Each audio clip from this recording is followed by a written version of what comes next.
আমার নবীর দিলে বড়ই ব্যথা ছিল যে আমার কাছের মানুষগুলা, আমার আত্মীয় স্বজন, এরা জাহান্নামের আগুনে জ্বলবে। এই ব্যথা নিয়া নবীজি দাওয়াত দিয়েছেন, এই ব্যথা নিয়া, এই দরদ নিয়া যে আমার একটা উম্মত যেন জাহান্নামের আগুনে না যায়, এই দরদ নিয়া উম্মতের দ্বারে দ্বারে গিয়েছিলেন, কালিমার দাওয়াত দিয়েছেন। আবু জেহেলের বাড়িতে গিয়েছে দাওয়াত নিয়া। তো আবু জেহেল আমার নবীকে ধরছে, ভাতিজা কেন আসছো? বলে চাচা বড় আশা নিয়ে আসছি। চাচা গো, আপনি জাহান্নামের আগুনে জ্বলবেন, আমি সেটা সইতে পারবো না, এই কারণে আপনার কাছে আমি দাওয়াত নিয়ে আসছি, কালিমার দাওয়াত, তাওহীদের দাওয়াত। কথাটা বলতে দেরি আবু জেহেল বলে, ভাতিজা জিন্দেগিতে কোনোদিন দিনের বেলা আমার বাড়িতে আর গেটের সামনে তোমারে যেন না দেখি যে তুমি দাওয়াত নিয়ে আসছো, বের হয়ে যাও আমার বাড়ি থেকে। নবীর দিলটা ক্ষত বিক্ষত হয়ে গেছে। বড় আশা নিয়ে চাচার কাছে গেছিলাম যে চাচা আমার জাহান্নামের আগুনে জ্বলবে, তো চাচা আমারে ধমক দিয়া অপমান করে তাড়ায় দিছে। মনটা খারাপ করে বাসায় আসছে। আম্মাজান খাদিজা জিজ্ঞেস করে, চেহারাটা মলিন কেন? বলে চাচার গেটের সামনে গেছিলাম দাওয়াত নিয়া, চাচায় ধমক দিয়া বলছে কোনোদিন দিনের বেলার গেটের সামনে যেন তোমারে না দেখি, তুমি কালিমার কথা বলতে আসছো। আম্মাজান খাদিজা সান্ত্বনার বাণী শোনায়, হাবিব আমার চিন্তিত হবেন না, চাচায় দিনে যাইতে নিষেধ করছে তো কি হয়েছে, রাত্রে তো নিষেধ করেন নাই, আপনি রাতের অন্ধকারে যায় চাচারে দাওয়াত দিবেন। আল্লাহু আকবার। নবী আমার বড় আশা নিয়া যে হ্যাঁ খাদিজা চাচাই তো দিনে যাইতে না করছে, রাতের অন্ধকারে তো যাইতে না করে নাই। আবার বড় ব্যথা নিয়া, বড় আশা নিয়া যে আল্লাহ বলছে ওয়ানদির আশিরাতাকাল আকরাবিন, নিকট আত্মীয়দেরকে ভীতি প্রদর্শন করো, জাহান্নামের ভয় দেখাও, এদেরকে দাওয়াত দাও। নবী আমার বড় আশা নিয়া যে আমার চাচাগুলা জাহান্নামের আগুনে জ্বলবে, হতে পারে না। আবার বড় আশা নিয়া দিনের বেলা অপমান করে তাড়ায় দিছে। তো রাতের অন্ধকারে আবু জাহেলের গেটের সামনে দাঁড়ায় গেছে। ভাতিজা আবার রাত্রিবেলা কেন আসছো? দিনে না তাড়ায় দিলাম। বলে চাচা আমি একটু ঘরের ভিতরে আসবো।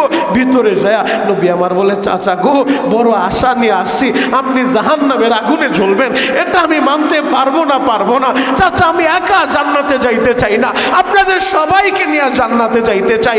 আমি একা আল্লাহর নাজ নিয়ামত চাই না, আপনাদের সবাইকে নিয়ে আল্লাহর নাজ নিয়ামত আমরা গ্রহণ করব। চাচা বড় আশা নিয়ে আসছি। ও চাচা একবার পড়েন লা ইলাহা ইল্লাল্লাহ মুহাম্মাদুর রাসূলুল্লাহ। কথাটা বলতে দেরি আবু জেহেল হাতটা একত্রিত করে, পাঁচটা আঙ্গুল একত্রিত করে এমন ভাবে আমার নবীকে একটা জ্বর মেরেছে বাবা। আবু জেহেলের হাতের ছাপটা আমার নবীর চেহারার ভিতরে লেগে গেছে।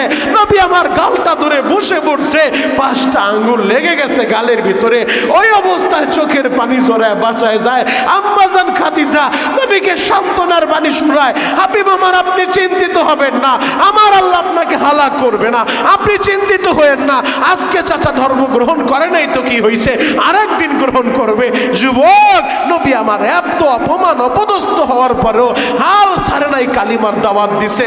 এই কোরআনের দাওয়াত নিয়া, এই তাওহীদের দাওয়াত নিয়া নবী আমার দাঁড়ে দাঁড়ে বারে বারে গিয়েছেন। তো যে চাচা সবচেয়ে বেশি সাপোর্ট করলো আবু তালেব, আমার আল্লাহর হাতে যেহেতু হেদায়েতের মালিক আমার আল্লাহ, হেদায়েত কারো হাতে দিয়া দেয় নাই। যদি হেদায়েত কারো হাতে দিত আমার নবী সর্বপ্রথম চার চাচা আবু তালেবকে হেদায়েতের মালাটা পরায় দিত। কারণ যেই চাচা নবীকে সাপোর্ট করছে, যেই আবু তালেব দাঁড়ায় বলছে মক্কার ভূখণ্ডে এমন কোন মায়ের পুত নাই আমার ভাতিজা মুহাম্মদের শরীরে আক্রমণ করবে, আমার ভাতিজা মুহাম্মদের গায়ে একটা চোর থাপ্পড় মারবে, যতদিন আমি আবু তালেব জীবিত আছি আমার ভাতিজার দিকে চোখ রাঙানি দিয়ে কেউ কথা বলবে না, আমার ভাতিজা তার ধর্মের দাওয়াত দিবে। আল্লাহু আকবার। ওই চাচাও যখন মৃত্যুর শয্যায় শায়িত, নবী আমার দিল ভরা ব্যথা লয়া চাচার মাথার কাছে বইসা বারবার দাওয়াত দিতেছে, চাচা লা ইলাহা ইল্লাল্লাহ, একবার শুধু আপনি এই কালিমাটা পড়েন, বাকি কাজ আমার। আপনি শুধু বলেন, তাওহীদের এই বাণীটা স্বীকার করেন, আল্লাহ ছাড়া আর কোনো মাবুদ নাই, আল্লাহ ছাড়া আর কোনো উপাস্য নাই, আল্লাহ ছাড়া আর কোনো ইলাহ নাই। আপনি শুধু একবার বলেন, বাকি কাজ আমার, আমি সুপারিশ কইরা আপনারে জান্নাতে নিয়ে যাব। আবু তালেব বলে, ভাতিজা আমি নিজেও জানি তোমার ধর্ম সত্য, আমি বুঝি তুমি সত্য নবী। ভাতিজা আমি তো দেখেছি, কিন্তু ভাতিজা আমি যদি মৃত্যুর আগ মুহূর্তে এখন কালিমা পড়ি, বাপ দাদার ধর্মে চুনকালি লাইগা যাবে, মানুষগুলা বলবে দেখছো আবু তালেব মৃত্যুর আগে বাপ দাদার ধর্মে চুনকালি লাগায়া মুহাম্মদের ধর্ম গ্রহণ করছে। ভাতিজা এই জন্য আমি পড়তে পারতেছি না। নবী বারবার আশা নিয়া মাথার কাছে বৈশা বৈশা কালিমার দাওয়াত দাওয়াত দেয়। নবী অনেক কষ্ট পাইলেন, যেই চাচা আমার অভিভাবক, যেই চাচা আমার বিবাহের মোহরটা পরিশোধ করলো, যেই চাচা আমার বিবাহের মোহরানা তার পক্ষ থেকে পরিশোধ করে দিল, যেই চাচা এত ভালোবাসা আমারে দিল। 8 বছর বয়সে যখন দাদা মারা গেছে, আমার নবী জন্মের আগে বাপ হারায়া 6 বছর পর্যন্ত মা ছিল, তো 6 বছরে মাও মারা গেছে। বাবার কবর দেখতে যায়, মাকেও হারায়া নবী আমার এতিম হয়ে যায়। পরিশেষে তার দাদাই তারে দেখাশোনা করে। 8 বছর বয়সে যখন দাদাও মারা যায়, দাদার লাশের পাশে বৈশা সবচেয়ে বেশি কেঁদেছিলেন আমার নবী। চোখের পানিগুলো শুধু জড়াইতেছিলেন। কষ্টের কথা কারে বলবে? এখন তো আমার অভিভাবক নাই, মা নাই, বাবা নাই, ছিল দাদা সেও নাই, দাদাও চলে গেল। ওই মুহূর্তে দাদার লাশের পাশে আবু তালেব আমার নবীরে জড়ায় ধরছে, ভাতিজা মুহাম্মদ, আমি তোমার কষ্ট বুঝতে পারছি, যে তোমার মনে সবচেয়ে বেশি কষ্ট। তোমারে এখন কে দেখাশোনা করবে, কে তোমারে ঘুম পাড়ায় দিবে? ও ভাতিজা, চিন্তা কইরো না, আমি চাচা তো আছি, আমি নিজে না খায় তোমারে খাওয়াবো। আমি আমার সন্তানদের চাইতে তুমি মুহাম্মদরে বেশি ভালোবাসবা। আল্লাহু আকবার। সারা পৃথিবীব্যাপী প্রচার প্রসার করার জন্য, অন্ধকারের যুগটাকে আলোকিত করার জন্য নবী সাল্লাল্লাহু আলাইহি ওয়াসাল্লামের উপরে যখন ওহী নাজিল হলো, নবী সাল্লাল্লাহু আলাইহি ওয়াসাল্লাম তার নিকট আত্মীয়দেরকে দ্বীনের পথে, ধর্মের পথে দাওয়াত দেওয়া শুরু করলেন। ওয়া আনদির আশীরাতাকাল আকরাবিন আয়াত নাজিল হইতে দেরি, নবী তখন তার কলিজার টুকরা বিবি আম্মাজান খাদিজা রাদিয়াল্লাহু তাআলা আনহুর নিকট দ্বীনের দাওয়াত দিলেন, ধর্মের দাওয়াত দিলেন। হযরতে আবু বকর তার কাছের বন্ধু, বাল্য বন্ধু হযরতে আবু বকরকে তিনি দাওয়াত দিলেন। নিকট আত্মীয়দেরকে দেখে দেখে দাওয়াত দেওয়া শুরু করলেন। কেন? আল্লাহ আয়াত নাজিল করছে, ওয়া আনদির আশীরাতাকাল আকরাবিন, আপনি আপনার নিকট আত্মীয়দেরকে ভীতি প্রদর্শন করান, পরকালের ভয় দেখান। আপনি আপনার নিকট আত্মীয় যারা, তাদের কাছে ভীতি প্রদর্শন করেন। নবীজি তখন তার কাছের মানুষদেরকে দাওয়াত দেওয়ার জন্য ব্যস্ত হয়ে গেলেন। নবী সাল্লাল্লাহু আলাইহি ওয়াসাল্লাম যখন দাওয়াত দিতেছিলেন, মক্কার পরিবেশটা এমন একটা ঘোলাটে অবস্থা হয়ে গেছে যে নবী সাল্লাল্লাহু আলাইহি ওয়াসাল্লামের দুশমন চতুর্দিকে ছড়ায় গেছে। আবু জেহেল, উতবা, সাইবা ওরা চাচ্ছিল যে নবী মুহাম্মদ যেন ধর্মের কথা বলতে না পারে, কারণ তারা যেই দেবদেবীর পূজা করত, লাত, মানাত, উজ্জার পূজা করত, এই দেবদেবীগুলোর সমালোচনা নবী মুহাম্মদ করতেছে। সে এক আল্লাহর কথা বলে, সে তাওহীদের কথা বলে। তো আবু জেহেল, উতবা, সাইবারা নবীর বিরুদ্ধে যখন উঠে পড়ে লেগেছে, কেউ চায় নবী মুহাম্মদকে হাত ভেঙে দিবে, পা ভেঙে দিবে, দুনিয়া থেকে বিদায় করে দিবে। তো আমার নবী কষ্ট পায়া নবী সাল্লাল্লাহু আলাইহি ওয়াসাল্লাম চোখের পানি ঝরাইতেছিলেন। তো তার চাচা আবু তালেব, আপনারা সকলেই জানেন, আমাদের নবী জন্মের আগে বাবা হারিয়েছেন, 6 বছর বয়সে মা হারিয়েছেন। মায়ের ইন্তেকালের পরে তার অভিভাবক তার দাদা 8 বছর বয়সের সময় দাদা আব্দুল মুত্তালিবকেও হারিয়েছেন। এরপরে তার অভিভাবক তার চাচা আবু তালেব। আবু তালেব যখন দেখলেন আমার ভাতিজা মোহাম্মদ চোখের পানি ঝরায়, আবার ভাতিজা মোহাম্মদের দিলটা ক্ষত বিক্ষত, মনটা বেজার, জিজ্ঞেস করলেন, ভাতিজা তোমার চোখে পানি কেন, তুমি ব্যথিত কেন? বলে, চাচা এরা আমার হাত ভেঙে দিতে চায়, পা ভেঙে দিতে চায়, দুনিয়া থেকে বিদায় করে দিতে চায়। তবে এই কারণে আমি কষ্ট পাই না, আমি তো কষ্ট পাচ্ছি এই কারণে যে আমার কাছের মানুষগুলা, আমার নিকট আত্মীয়, তারা জাহান্নামের ভিতরে জ্বলবে। তারা পরকালে চিরস্থায়ী যেই জাহান্নামের ভিতরে ঈমান হারা হয়ে বেঈমান গেলে, ফি নারি জাহান্নাম খালিদিনা ফিহা আবাদা, অনন্ত অসীমকাল ওই জাহান্নামের আগুনে তাদেরকে পুড়তে হবে, জ্বলতে হবে। আমি তো এই ব্যথায়, তাদের ব্যথায় ব্যথিত হয়ে আমি কাঁদতেছি। তারা আমার হাত ভাঙবে এই কারণে আমি চোখের পানি ঝরাই না, তারা আমার পা ভেঙে দিবে এই কারণে আমি চোখের পানি ঝরাই না। আমি শুধু চোখের পানি ঝরাই একটা কারণেই, যে আমার নিকট আত্মীয় এরা জাহান্নামে জ্বলবে। আমাদের নবীর দরদটা কত, যে আমাদের নবী চাইতেন যে আমি একা একই জান্নাতে যাব, বিষয়টা এমন না। আমার নবী চান যে আমার গোটা উম্মত এরা সব জান্নাতে চলে যাক, এরা যেন কেউ জাহান্নামে না যায়, পুরা উম্মত যেন জান্নাতের ভিতরে চলে যায়। উম্মতের দরদ আমার নবীর দিলের ভিতরে সবচেয়ে বেশি। কথা বলেন ঠিক কিনা? আমার নবী সবচেয়ে বেশি উম্মতের জন্য কেঁদেছেন, সবচেয়ে বেশি চোখের পানি ঝরিয়েছেন। এই পৃথিবীতে যত নবী আল্লাহ পাঠিয়েছেন সমস্ত নবীদেরকে মুস্তাজাবুদ দাওয়া, দোয়া করলে দোয়া কবুল হবে, এবং স্পেশাল কিছু দোয়ার পাওয়ার আল্লাহ দিয়েছিলেন। স্পেশাল পাওয়ার, যেই পাওয়ার দিয়া দোয়া করলে অবশ্যই আল্লাহ ডাইরেক্ট কবুল করবে, ফিরিয়ে দিবে না। সমস্ত নবীরা তাদের স্পেশাল দোয়া কাজে লাগাইছে, আমাদের নবী কাজে লাগায় নাই কেন? ময়দানে মাহশারের জন্য রেখে দিয়েছেন। সর্বশেষ যখন সুপারিশ করে করে উম্মতদেরকে জান্নাতে ঢুকায়া আর কোনো রাস্তা থাকবে না, তখন স্পেশাল দোয়া কইরা কইরা এই উম্মতগুলারে জান্নাতের ভিতরে নিতে থাকবে। সুবহানাল্লাহ। উম্মতের প্রতি নবীজির দরদটা কত বেশি। তো আবু তালেব বলতেছে, ভাতিজা, তারা তোমাকে মারতে চায়, তারা তোমার হাত পা ভাঙতে চায়, আমি আবু তালেব তো এখনো জীবিত আছি, আমি আবু তালেব তোমাকে সর্বোচ্চ সাপোর্ট করব, তোমাকে সর্বোচ্চ সহযোগিতা করব। কেউ আমি জীবিত থাকা অবস্থায় তোমার শরীরে একটা ফুলের টোকাও দিতে পারবে না, তুমি তোমার ধর্মের দাওয়াত দিতে থাকো। সুবহানাল্লাহ। আবু তালেব আমার নবীকে সবচেয়ে বেশি সাপোর্ট করেছিলেন, আমার নবীকে সবচেয়ে বেশি সমর্থন করেছিলেন। আবু তালেব জানতেন যে আমাদের নবীর ধর্ম সত্য, ইসলাম সত্য, আমাদের নবী সত্য। এরপরেও আবু তালেব কিন্তু ইসলাম গ্রহণ করে নাই, কারণ হেদায়েত আল্লাহ তার কপালে রাখে নাই। হেদায়েতের মালিক কে? আরো জোরে বলেন, কে? হেদায়েতের মালিক হলো আল্লাহ। আল্লাহ যাকে চায় তাকে হেদায়েত দান করবে। আল্লাহ যাকে চান না তাকে হেদায়েত পৃথিবীর কেউ দিতে পারবে না। হেদায়েত দুনিয়ার নবীর হাতে দেন নাই, অলির হাতে দেন নাই, পীরের হাতে দেন নাই। হেদায়েতের মালিক কেবল আমার আল্লাহ। আল্লাহর কাছে হেদায়েত চাইতে হয়। আল্লাহ চাইলে হাবশির বেলাল, ওই কালো বেলালকে হেদায়েতের দৌলত দিয়া দিতে পারে। আবার আল্লাহ চাইলে নবীকে যে সাপোর্ট করলো, সমর্থন দিল, অর্থ দিল, সম্পদ দিল, জনশক্তি দিল, আবু তালেব আল্লাহ তাকে হেদায়েত দেন নাই। আল্লাহ যাকে চাইবেন তাকেই হেদায়েত দিবেন। এজন্য হেদায়েত চাইতে হবে কার কাছে? আরো জোরে বলেন, হেদায়েত চাইতে হবে আল্লাহর কাছে। আল্লাহ নবী পাঠাইছেন ভীতি প্রদর্শন করার জন্য, নবী পাঠাইছেন জান্নাতের সুসংবাদ দেওয়ার জন্য। আমাদের নবীকে আল্লাহ পাঠাইছেন, নবীজি জাহান্নামের আযাবের কথা বলছেন, আবার জান্নাতের সুসংবাদের কথা বলছেন। নবীজি পরকালের আযাবের কথা বলছেন, আবার নাজ নিয়ামতের সুসংবাদ শোনাইছেন। নবীজি ময়দানে মাহশারে দাঁড়ায়, আল্লাহর আদালতে দাঁড়ায় বান্দাদেরকে হিসাব দিতে হবে, বান্দীদেরকে হিসাব দিতে হবে, এই ভীতি প্রদর্শন করছেন, আবার সুসংবাদের বাণীও শোনাইছেন।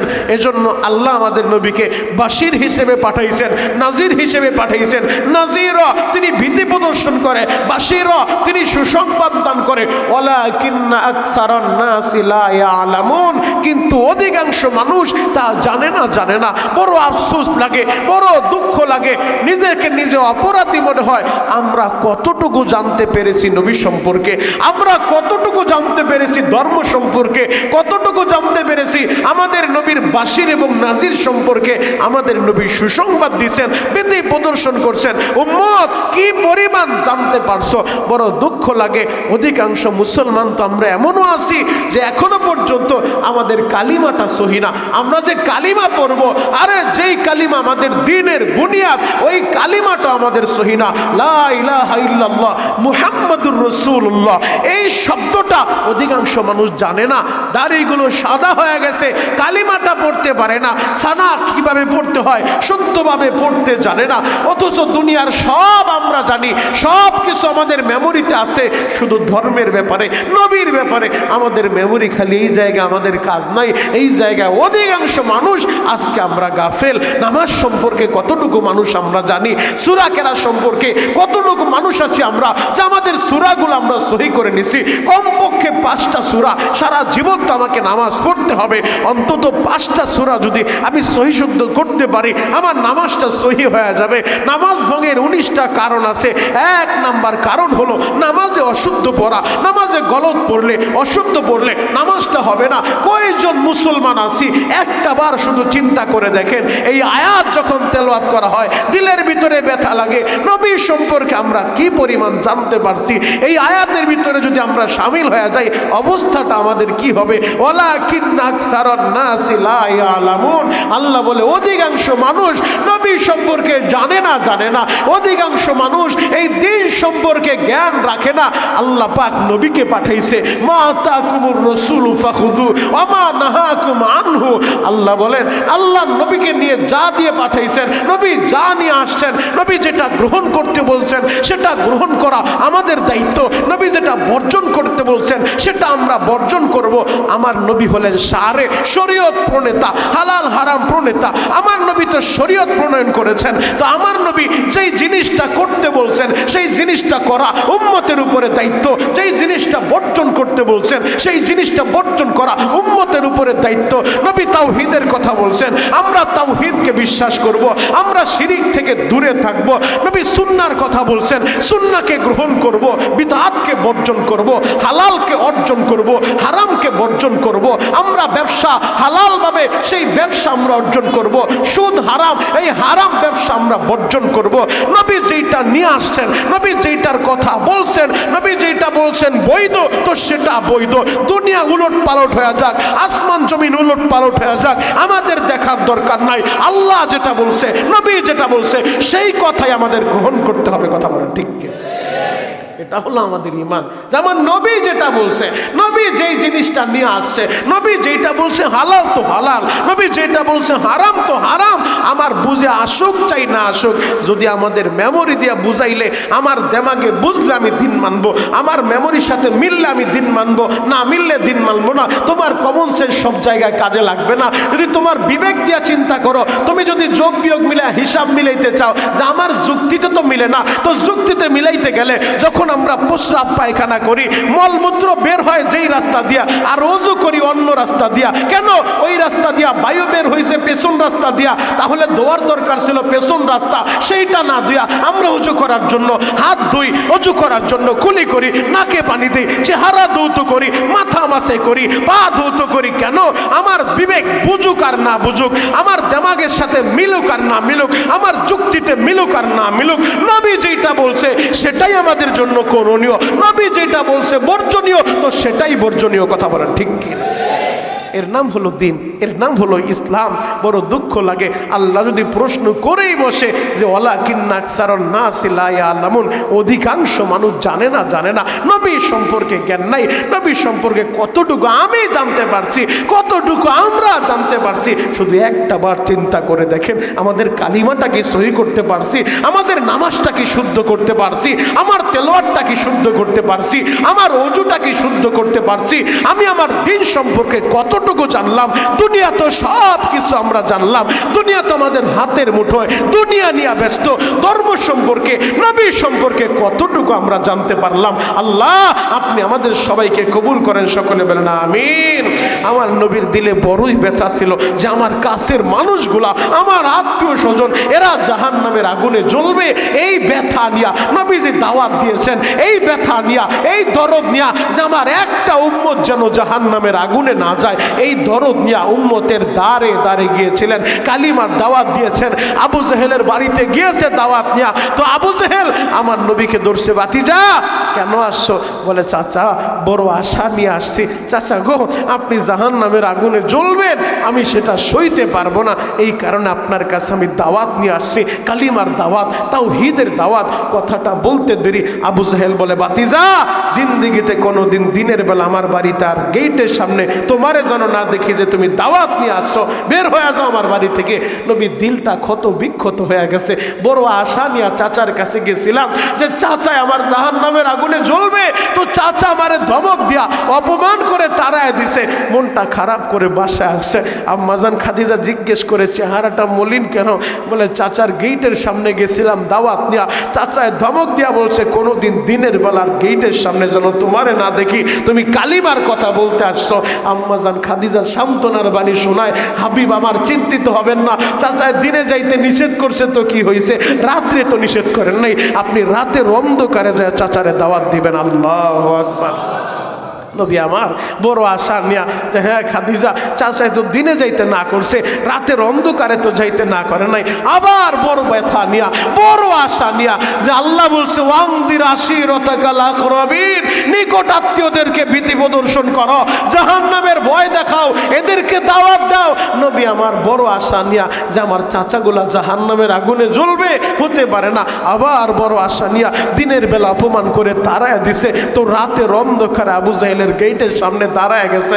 ভাতিজা আবার রাত্রিবেলা কেন আসছো, দিনে না তাড়ায় দিলাম? বলে চাচা আমি একটু ঘরের ভিতরে আসবো। ভিতরে যায় নবী আমার বলে চাচা গো, বড় আশা নিয়ে আসছি, আপনি জাহান্নামের আগুনে জ্বলবেন, এটা আমি মানতে পারবো না। চাচা আমি একা জান্নাতে যাইতে চাই না, আপনাদের সবাইকে নিয়ে জান্নাতে যাইতে চাই। আমি একা আল্লাহর নাজ নিয়ামত চাই না, আপনাদের সবাইকে নিয়ে আল্লাহর নাজ নিয়ামত আমরা গ্রহণ করব। চাচা বড় আশা নিয়ে আসছি। ও চাচা একবার পড়েন লা ইলাহা ইল্লাল্লাহ মুহাম্মাদুর রাসূলুল্লাহ। কথাটা বলতে দেরি আবু জেহেল হাতটা একত্রিত করে, পাঁচটা আঙ্গুল একত্রিত করে এমন ভাবে আমার নবীকে একটা চর মেরেছে বাবা, আবু জেহেলের হাতের ছাপটা আমার নবীর চেহারার ভিতরে লেগে গেছে।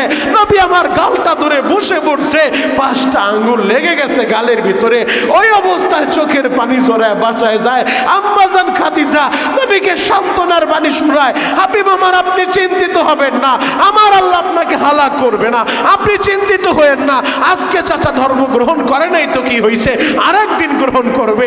যুবক নবী আমার এত অপমান অপদস্থ হওয়ার পরেও হাল ছাড়ে নাই, কালিমার দাওয়াত দিছে, এই কোরআনের দাওয়াত নিয়া, এই তাওহীদের দাওয়াত নিয়া নবী আমার দাঁড়ে দাঁড়ে বারে বারে গিয়েছেন। তো যে চাচা সবচেয়ে বেশি সাপোর্ট করলো আবু তালেব, আমার আল্লাহর হাতে যেহেতু হেদায়েতের মালিক আমার আল্লাহ, হেদায়েত কারো হাতে দিয়া দেয় নাই, যদি হেদায়েত কারো হাতে দিত আমার নবী সর্বপ্রথম চার চাচা আবু তালেবকে হেদায়েতের মালাটা পরায় দিত। কারণ যেই চাচা নবীকে সাপোর্ট করছে, যেই আবু তালেব দাঁড়ায় বলছে মক্কার ভূখণ্ডে এমন কোন মায়ের পুত নাই আমার ভাতিজা মুহাম্মদের শরীরে আক্রমণ করবে, আমার ভাতিজা মুহাম্মদের গায়ে একটা চোর থাপ্পড় মারবে, যতদিন আমি আবু তালেব জীবিত আছি আমার ভাতিজার দিকে চোখ রাঙানি দিয়ে কেউ কথা বলবে না, আমার ভাতিজা তার ধর্মের দাওয়াত দিবে। আল্লাহু আকবার। ওই চাচাও যখন মৃত্যুর শয্যায় শায়িত, নবী আমার দিল ভরা ব্যথা লয়া চাচার মাথার কাছে বইসা বারবার দাওয়াত দিতেছে, চাচা লা ইলাহা ইল্লাল্লাহ, একবার শুধু আপনি এই কালিমাটা পড়েন, বাকি কাজ আমার। আপনি শুধু বলেন, তাওহীদের এই বাণীটা স্বীকার করেন, আল্লাহ ছাড়া আর কোনো মাবুদ নাই, আল্লাহ ছাড়া আর কোনো উপাস্য নাই, আল্লাহ ছাড়া আর কোনো ইলাহ নাই। আপনি শুধু একবার বলেন, বাকি কাজ আমার, আমি সুপারিশ কইরা আপনারে জান্নাতে নিয়ে যাব। আবু তালেব বলে ভাতিজা আমি নিজেও জানি তোমার ধর্ম সত্য, আমি বুঝি তুমি সত্য নবী, ভাতিজা আমি তো দেখেছি, কিন্তু ভাতিজা আমি যদি মৃত্যুর আগ মুহূর্তে এখন কালিমা পড়ি, বাপ দাদার ধর্মে চুনকালি লাইগা যাবে, মানুষগুলা বলবে দেখছো আবু তালেব মৃত্যুর আগে বাপ দাদার ধর্মে চুনকালি লাগায়া মুহাম্মদের ধর্ম গ্রহণ করছে, ভাতিজা এই জন্য আমি পড়তে পারতেছি না। নবী বারবার আশা নিয়া মাথার কাছে বৈশা বৈশা কালিমার দাওয়াত দেয়। নবী অনেক কষ্ট পাইলেন, যেই চাচা আমার অভিভাবক, যেই চাচা আমার বিবাহের মোহরটা পরিশোধ করলো, যেই চাচা আমার বিবাহের মোহরানা তার পক্ষ থেকে পরিশোধ করে দিল, যেই চাচা এত ভালোবাসা আমারে দিল, 8 বছর বয়সে যখন দাদা মারা গেছে, আমার নবী জন্মের আগে বাপ হারায়া 6 বছর পর্যন্ত মা ছিল, তো 6 বছরে মাও মারা গেছে, বাবার কবর দেখতে যায় মাকেও হারায়া নবী আমার এতিম হয়ে যায়, পরিশেষে তার দাদাই তারে দেখাশোনা করে। 8 বছর বয়সে যখন দাদাও মারা যায়, দাদার লাশের পাশে বৈশা সবচেয়ে বেশি কেঁদেছিলেন আমার নবী, চোখের পানিগুলো শুধু জড়াইতেছিলেন, কষ্টের কথা কারে বলবে, এখন তো আমার অভিভাবক নাই, মা নাই, বাবা নাই, ছিল দাদা সেও নাই, দাদাও চলে গেল। ওই মুহূর্তে দাদার লাশের পাশে আবু তালেব আমার নবীরে জড়ায় ধরছে, ভাতিজা মুহাম্মদ আমি তোমার কষ্ট বুঝতে পারছি, যে তোমার মনে সবচেয়ে বেশি কষ্ট, তোমারে এখন কে দেখাশোনা করবে, কে তোমারে ঘুম পাড়ায় দিবে? ও ভাতিজা চিন্তা কইরো না, আমি চাচা তো আছি, আমি নিজে না খায় তোমারে খাওয়াবো, আমি আমার সন্তানদের চাইতে তুমি মুহাম্মদরে বেশি ভালোবাসবা। আল্লাহু আকবার। নবী সেই চাচার ঋণ পরিশোধ করার জন্য চাইছিলেন যে চাচায় যদি একবার কালিমা পড়ে তাহলে নবী আমার সবচেয়ে বেশি আনন্দিত হবেন, কিন্তু চাচায় কালিমা পড়ে নাই। কেন পড়ে নাই? হেদায়েতের মালিক তো বাপ আল্লাহ। আল্লাহ চাইলে ওই হাফসির কালো বেলাল রে হেদায়েতের মালাটা পরায় দেয়, কিন্তু নবীরে সাপোর্ট কইরা, ভালোবাসা দিয়া, অর্থ দিয়া, সম্পদ দিয়া, নবীর বিবাহের মোহর পরিশোধ কইরা এরপরও কালিমা পড়তে পারলো না। বাপ, নবীর সম্পর্কে কতটুকু আমরা জানলাম, ধর্ম সম্পর্কে কতটুকু জানলাম। আল্লাহ যদি আমাদেরকে ওই কাতারে ফালায় দেয়, ওয়ালাকিন্না আকসারান নাসি লা ইয়ালামুন, অধিকাংশ মানুষ তো জানে না নবী সম্পর্কে জ্ঞান রাখে না। তো বড় দুঃখ লাগে যদি আল্লাহ আমাকে ওই লাইনে ফালায় দেয়, আমাদেরকে ওই লাইনে ফালায় দেয়, আমাদের উপায়টা কি হবে? তো হাফসির বেলাল নবীর আল্লাহ যখন তারে হেদায়েতের মালা পরায় দিছে, নবীকে এমন ভাবে গ্রহণ করছে, মা তাকুমুর রাসূলু ফাখুযু ওয়া মা নাহাকুম আনহু ফান্তাহু। নবী যেটা গ্রহণ করতে বলছে, ধরতে বলছে তো আঁকড়ায় ধরছে, নবী যেটা ছাড়তে বলছে তো ছাইরা দিয়েছে। আমাদেরকেও সেই কাজটা করতে হবে। নবী যেই জিনিসটা নিয়ে আসছেন, নবী যেই কাজটা করতে বলছেন, সেই বৈধ কাজগুলো আঁকড়ায় ধরবো, অবৈধ কাজ আমরা বর্জন করব, হালাল অর্জন করব, হারাম বর্জন করব, সুন্নাহ আঁকড়ায় ধরবো, বিদআত বর্জন করব, তাওহীদ আঁকড়ায় ধরবো, শিরিক বর্জন করব। পৃথিবীর কারোর সামনে সেজদা নত দেওয়া যাবে না, মাথা নত করা যাবে না। মাথা নত করব একজনের সামনে, তিনি কে? আল্লাহর নবীর এক সাহাবী নবীর কাছে আইসা বলে, ইয়া রাসূলুল্লাহ, ইয়া হাবিবাল্লাহ, নবী গো, আমার উটটা আমার কথা শুনে না, আমার উটটা পাগলামি করে, এদিক সেদিক ছুটাছুটি করে, ওরে তো আমি কাজও করাইতে পারি না, আমি গরিব মানুষ, আর একটা উট কিনবো ওই সামর্থ্য আমার নাই। নবী গো, আমার উটের বিরুদ্ধে আপনার কাছে একটু নালিশ করলাম, আপনি একটু বিচার করেন। তো নবীর সাহাবী যখন নালিশ করছে, তো নবীজি বলেন, চলো ঠিক আছে, যাই দেখি তোমার বাগানে উটটা কেন তোমার কথা শুনে না। নবীর সামনে অগ্রসর হয়, অন্যান্য সাহাবীরা বলে, হায় হায়, তুমি কাজটা করলা কি? তুমি তো নবীরে বলছো। নবী তো সাথে সাথে যাচ্ছে, পাগলা উট, ওই উটটা যদি আবার এমন কোনো অকারণ ঘটায় ফেলে যে আমার নবী কষ্ট পাইল, তাহলে অবস্থাটা কি হবে? কেন তুমি এই কথাটা বলতে গেলা? ওই সাহাবী বলল, আমিও তো আবেগে বলে ফেলছি, আমিও তো বুঝতে পারি নাই যে নবী সাথে সাথে উটটা দেখার জন্য যাবে। নবী বলেন, ঠিক আছে, চলো। উটটা কোথায়? যেই বাগানের ভিতরে উটটা পাগলামি করতেছে, ওই বাগানের গেট দিয়া নবী ঢুকতে দেরি, উটটা পাগলের মতো একটা দৌড় দিয়ে এসা আমার নবীর কদমে সেজদায় লুটায় পড়ছে। একটা উট নবীর কদমে সিজদায় লুটায় পড়ছে। তো অন্যান্য সাহাবীরা বলতেছে, ইয়া রাসূলুল্লাহ, ইয়া হাবিবাল্লাহ, নবী গো, যেই উট, ওরে তো আল্লাহ মানুষ বানায় নাই, ওরে তো আল্লাহ বিবেক বুদ্ধি দেয় নাই, ও যদি আপনারে সিজদা দিতে পারে, আমরা তো মানুষ, আশরাফুল মাখলুকাত, আমরা কেন আপনারে সিজদা দিব না? আমার নবী বলল, আমার সাহাবীরা শোনো শোনো, উট আমারে যদিও সিজদা দিছে, ওর তো মানুষ না, ও তো পশু, কিন্তু এই মানুষ একমাত্র আল্লাহকে সিজদা দিবে। আল্লাহ ছাড়া কারো সামনে মানুষ মাথা নত করবে না, কাউকে সেজদা দিতে পারবে না। যদি এই কপাল নত করতে হয়, যদি মানুষকে সেজদা দেওয়া জায়েজ থাকতো, বৈধ থাকতো, তাহলে আল্লাহ পৃথিবীর সমস্ত মহিলাদেরকে, সমস্ত স্ত্রীদেরকে বলে দিত, তোমরা তোমার স্বামীর কদমে সেজদায় লুটায় পড়বা।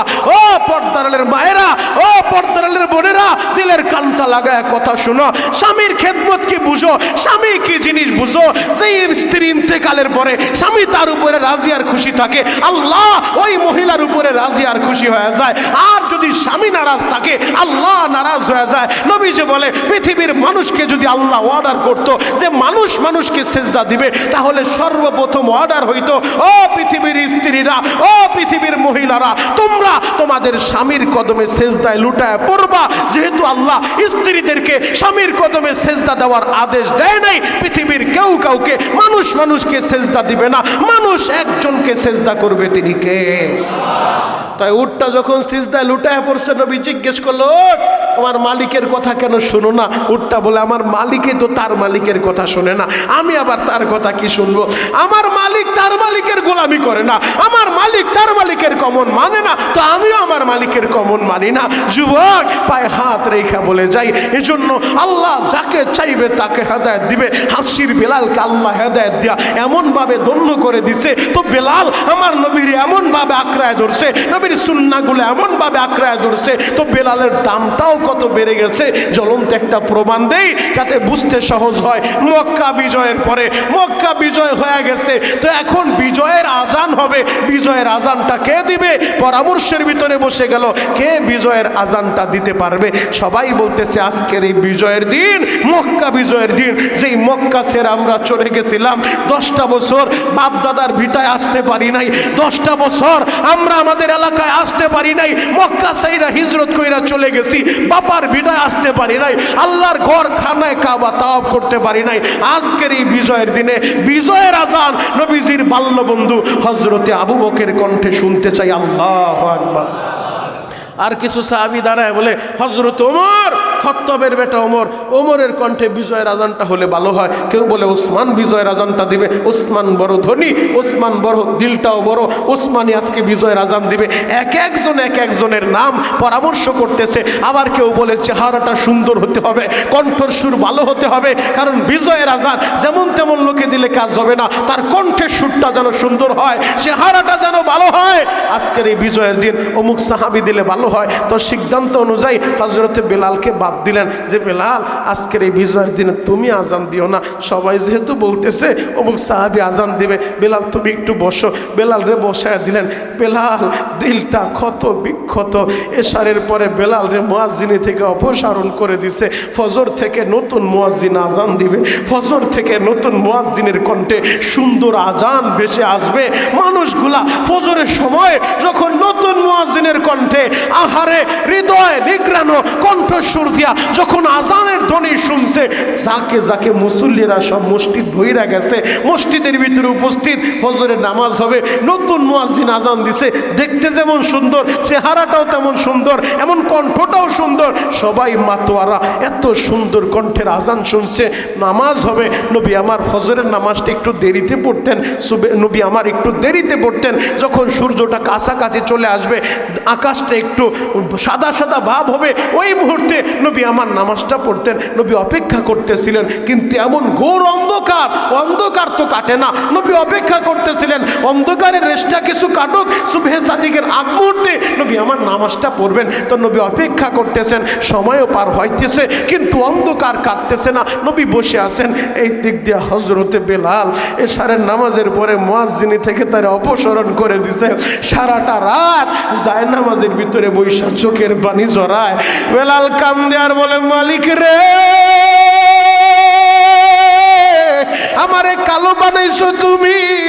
আল্লাহ আমি নিজেরে আমি বানাই নাই, আমারে কালো বানাইছো তুমি, আমার ঠোঁটটা মোটা বানাইছো তুমি। আল্লাহ আমার কণ্ঠর সুরটাও দিছো তুমি। আশহাদু আন্না মুহাম্মাদুর রাসূলুল্লাহ, এই শব্দটা বেলাল পরিপূর্ণভাবে বলতে পারে না। আহারে বেলালের ভিতরের আলা যে জিহ্বাটা আছে, এই জিহ্বাটা ছোট ছিল বাবা। বেলাল কান্দে আর বলে সেটাও দিল তুমি। ও দয়ার আল্লাহ, এতদিন নবীর মুয়াজ্জিন ছিলাম, আজকে থেকে আমারে মুয়াজ্জিনি অপসারণ করে দিছে, নতুন মুয়াজ্জিন নিয়োগ করছে। আল্লাহ আজকে আমার কণ্ঠ সুর নাই, বিদায় আমি নবীর মুয়াজ্জিনি করতে পারলাম না, আমার চেহারাটাও ভালো না, আমি নবীর মুয়াজ্জিনি থেকে আমারে অপসারণ করে দিল। আল্লাহ আমারে কালো বানাইলা তুমি, আমার কণ্ঠ দিলা তুমি। ও দয়ার আল্লাহ, আমি এখন কি করতে পারি? আমার মনটাই তো মানে না। আমি তো চাইছিলাম বাকি জীবন আমি আমার নবীর মুয়াজ্জিনি করব, আমার নবী দাঁড়াইয়া নবী ইমামতি করবে, আমি নবীর পিছনে দাঁড়াইয়া আমি ইকামত দিব রে আল্লাহ। আল্লাহ সেই সুযোগ আর হইল না, এই চেহারার কারণে, এই কণ্ঠের কারণে। আল্লাহ কণ্ঠ তো আমি বানাই নাই, চেহারা তো আমি দেই নাই, চেহারাটাও দিছো তুমি, কণ্ঠ দিছো তুমি।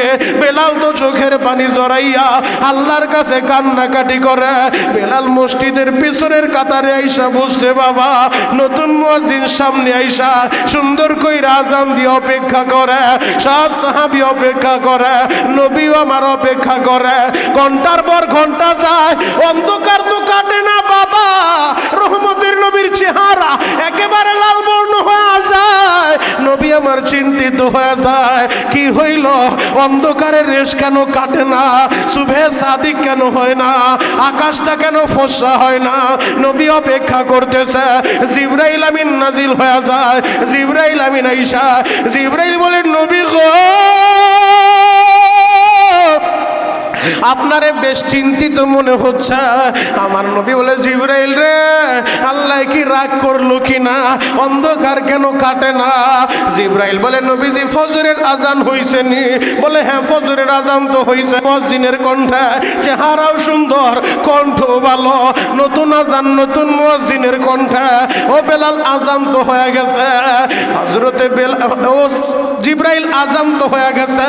এই কথাটা শুই না জিবরাইল আমিন বলেন, নবীজি যদিও এই জায়গায় আজান হইছে, আজানের শব্দ তো আরশ পর্যন্ত পৌঁছায় নাই। আমার আল্লাহ আগে যখন বেলাল আজান দিত, বেলালের আজান আরশ পর্যন্ত শোনা যাইত, আমরা ফেরেশতারাও শুনতাম। কই আজকে তো উপরে শুনলাম না, আরশ পর্যন্ত আজানটা যায় নাই। ও নবী, ঘন্টার পর ঘন্টা যাবে, শুভে সাদিক হবে না, হবে না। আপনার বেলাল কই? বেলাল রে ডাক দেন গো নবী, বেলাল রে দাঁড় করা দেন, ফজরের আজান দিতে বলেন, আপনি আজান দিতে বলেন।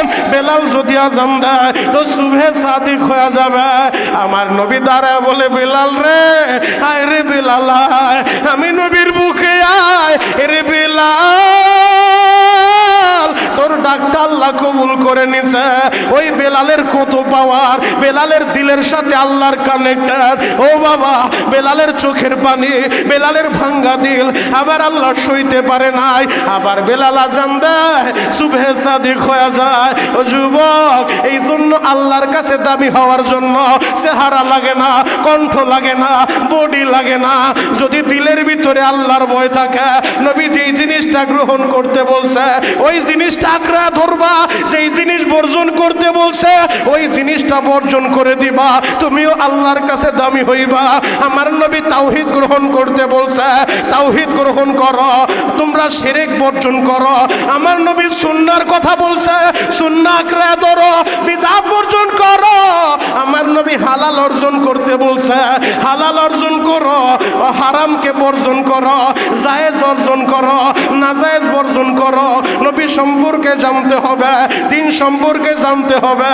আল্লাহ আপনি আমাদের সবাইকে কবুল করেন। চিৎকার মেরে বলেন আমিন। মাতাকুমুর রাসূলু ফাখুযু ওয়া মা নাহাকুম আনহু ফান্তাহু। নবী যেই জিনিস নিয়ে আইছেন ওই জিনিস গ্রহণ করা লাগবে, যেই জিনিস বর্জন করতে বলছেন ওই জিনিস বর্জন করতে হবে। তাহলেই আল্লাহ আমাদেরকে কবুল করবে চিরস্থায়ী জান্নাতের মেহমান হিসেবে। চিৎকার মেরে বলেন না বাবা আমিন। হেদায়েতের মালিককে আরো জোরে বলেন। আল্লাহর কাছে দামি হওয়ার জন্য চেহারা লাগে না, কণ্ঠ লাগে না, বডি লাগে না। আল্লাহ শুধু দেখে অন্তর, আল্লাহ শুধু দেখে বান্দার কলব। এই কলবের সাথে আমার আল্লাহ তাকায় থাকে, বান্দার কলব কি বলে, অন্তর কি বলে, অন্তরের বিষয়টা আল্লাহ দেখে। আল্লাহ পাক রব্বুল আলামিন আমাদের সবাইকে বুঝা আমল করার তৌফিক দান করুক, সকলে বলেন আমিন। তাহলে আমাদের দিলের ভিতরে যেন এই ব্যথাটা থাকে, নবী সম্পর্কে কতটুকু আমরা জানলাম, আমাদের কালিমাটা কি শুদ্ধ হয়েছে, কালিমাটা কি সহিভাবে পড়তে পারি, আমরা কি নামাজের মাসালা মুসালাগুলো জানি, আমরা কি নামাজের সানাটা পড়তে পারি, দোয়াটা পড়তে পারি, তাশাহুদ পড়তে পারি, দুরূদ শরীফ পড়তে পারি, আমার দুরূদটা কি সহি হয়েছে, আমার তাশাহুদটা কি সহি হয়েছে। এই নামাজের যতগুলো বিষয় আছে মাসালা মাসাইল, এগুলো আমাদেরকে সহি শুদ্ধভাবে জানতে হবে, বুঝতে হবে। আল্লাহ পাক রব্বুল আলামিন আমাদের সবাইকে দিন বুঝা, দিন মানার মতো তৌফিক দান করুক, সকলে বলেন আমিন। দান বক্সগুলো ছেড়ে দেন। সাল্লাম তাগফির লানা ওয়া তারহামনা লানাকুনান্না মিনাল খাসিরিন। রব্বানা গফির লানা ওয়া লিওয়ালিদাইনা রব্বিরহামহুমা কামা রব্বায়ানি সগীরা। রব্বুল আলামিন কুদরতের নজর দিয়ে একটা বার তাকায় দেখেন আল্লাহ, আমি গুনাহগার আপনার দামি বান্দাদেরকে নিয়ে আপনার শাহী দরবারে ভিক্ষুকের মতো দুইটা হাত তুলে দিয়েছি। রব্বুল আলামিন গুনাহগার বইলা আবার আপনি চেহারাটা ঘুরায় নিয়েন না, গুনাহগার বইলা আমাদেরকে তারা দিয়েন না গো আল্লাহ। যদিও আমরা গুনাহগার, আমরা স্বীকার করলাম আমাদের অপরাধের কথা, গুনাহ করতে করতে আমাদের হাত দুইটা নাপাক করে ফেলছি, গুনাহ করতে করতে আমাদের জবানটা নাপাক করে ফেলছি, গুনাহ করতে করতে আমাদের চোখ দুইটা নাপাক করে ফেলছি। মালিক, যদি আমরা গুনাহগার, আপনার নাম তো গফফার, আল্লাহ গফফার নামের খাতিরে আমাদেরকে রহমতের কোলের টাইনালন। এই বড়া মজলিসের দিকে তাকা দেখান গো, আমার কত ভাই মা দুঃখিনীর হারে হাত উঠাইল, আরে মা গো, কত ভাইয়ের মনে ব্যথা, হুজুর 5 বছর 10 বছর হয়ে গেল মায়েরে মা বইলা ডাকতে পারি না। কত ভাইয়ের মনে ব্যথা, হুজুর 5টা বছর 10টা বছর 20টা বছর বাবারে বাবা বইলা ডাকতে পারি না, বাবার চেহারাটাও দেখি না। পৃথিবীর কত জায়গায় গেলাম, দেশ বিদেশে কত জায়গায় ঘুরলাম, মা বাবার মতো একটা চেহারার মানুষ পাইলাম না। রব্বুল আলামিন ওই মা বাবা হারে দিনদের দিকে তাকাইয়া মা বাবার কবর জান্নাতের বাগান বানায় দেন। আমি জানি না কার মা হার্টের রোগী, ডায়াবেটিসের রোগী, কিডনির রোগী, কার মা যেন ক্যান্সার আক্রান্ত হয়ে বিছানায় পড়ে গেছে রে আল্লাহ। ওই অসুস্থ মা বাবারে সুস্থ করে দেন আল্লাহ। খাস করে এই মসজিদ মাদ্রাসার বড় হুজুর কয়েকদিন আগে আপনার ডাকে সাড়া দিয়া ওই অন্ধকার কবরের বাসিন্দা হয়ে গেছে। ও দয়ার আল্লাহ, দীর্ঘ 46 বছর এই এলাকায় নামাজ পড়াইলো, ইমামতি করলো, আল্লাহ কত ছাত্র করলো। আল্লাহ হায়াতে জিন্দেগিতে যদি কোনো ভুল করে থাকে আমরা সবাই মুসল্লিদেরকে নিয়া আমি গুনাহগার মাপ চাই রে আল্লাহ। বড় হুজুরের ভুল ত্রুটি মার্জনা করে কবর জান্নাতের বাগান বানায় দেন আল্লাহ। তার মা বাবারও আপনি মাফ করে দেন আল্লাহ। যত ছাত্র রেখে গেছে ছাত্রদেরকে কবুল করে নেন রব্বুল আলামিন। ওই ভারতের আধিপত্যের বিরুদ্ধে দাঁড়াইয়া আমার দেশের রত্ন শরীফ ওসমান হাদি ইনসাফের কথা বলছে রে মালিক। ইনসাফের স্বপ্ন দেখাইছে তরুণদেরকে। গতকাল আপনার ডাকে সাড়া দিয়া আল্লাহ শহীদ হইয়া দুনিয়া ছাইরা ও দয়ার আল্লাহ বড় পারে পারি জমাইল। ওই ওসমান হাদির ভুল ত্রুটি মার্জনা কইরা শহীদি মর্যাদা আপনি তাকে দান করেন আল্লাহ। জান্নাতের মেহমান হিসেবে কবুল করে নেন আল্লাহ। পরাধীনতার শ্রীকল থেকে আমাদেরকে আপনি মুক্ত করে দেন আল্লাহ। আমাদের স্বাধীন সার্বভৌমত্ব টিকিয়ে রাখতে পারি কবুল করে নেন আল্লাহ। দেশ বিরোধী যত ষড়যন্ত্র হয় রে আল্লাহ, ওই ষড়যন্ত্রগুলো আপনি নস্যাৎ করে দেন। আমার সোনার বাংলাদেশকে আপনি হেফাজত করেন। এই ডিসেম্বর মাসের 16 ডিসেম্বর যারা এই দেশকে স্বাধীন করতে যাইয়া রক্ত দিছে, জীবন দিছে মালিক, আপনি সকল শহীদদের কবর জান্নাতের বাগান বানায় দেন আল্লাহ। যারা ঈমান নিয়ে মরছে কবর জান্নাতের বাগান বানায় দেন আল্লাহ। 2013-তে যারা জীবন দিল তাদেরকেও মাফ করে দেন আল্লাহ। আল্লাহ বিভিন্ন সময় 24-এও যারা দেশের জন্য জীবন দিল তাদেরকে আপনি মাফ কইরা দেন আল্লাহ। যত পিলখানা হত্যায় যত সেনাবাহিনী মুসলমান ভাইরা আল্লাহ শহীদ হয়েছে তাদেরকে আপনি মাফ করে দেন রব্বুল আলামিন। এক হাদিস চলে গেছে বাংলার প্রতিটা ঘরে ঘরে ইনসাফের কথা বলতে পারে, ইনসাফের পক্ষে দাঁড়াইতে পারে আল্লাহ। ওই গোলামির শ্রীকল থেকে মুক্ত করার জন্য প্রতিটা ঘরে ঘরে হাদিস জন্ম দিয়া দেন আল্লাহ। আমার যুব সমাজকে কবুল কইরা আল্লাহ, আল্লাহ দেশের মানুষদেরকে কবুল কইরা আল্লাহ। আল্লাহ আগামী নির্বাচনে আল্লাহ যারা দেশকে ভালোবাসবে, দেশের জন্য কাজ করবে, এমন মানুষদেরকে আপনি মনোনীত করেন। সুবহানা রাব্বিকা রব্বিল ইজ্জাতি আম্মা ইয়াসিফুন ওয়া সালামুন আলাল মুরসালিন ওয়া সালামুন আলাল মুরসালিন ওয়া বিহাqqি কালিমাই তাইয়্যিবা লা ইলাহা ইল্লাল্লাহু মুহাম্মাদুর রাসূলুল্লাহ।